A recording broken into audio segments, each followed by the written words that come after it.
এরপরে হলো পরের ছবিটা। পরের ছবিটা হলো স্টার। তারপরে হলো এটা ইন্ডিয়ার ন্যাশনাল ফ্ল্যাগ, যেটা উড়বে ফ্ল্যাগটা। আর ফ্ল্যাগ গুলো করবে না, মানে বেলুন করবা, ঠিক আছে?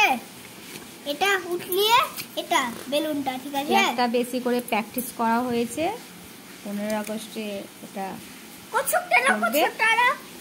এরপরে আসছে কচ্ছপ।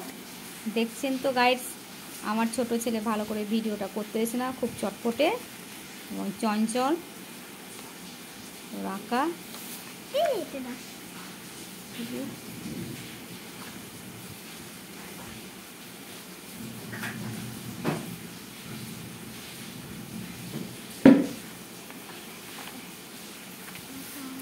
একটা এদিক সেদিক করে আঁকা হয়েছে। এটা খুব মনোযোগ দিয়ে করেনি, তাই একটু এবড়ো খেবড়ো হয়েছে, বাইরে বেরিয়ে গেছে।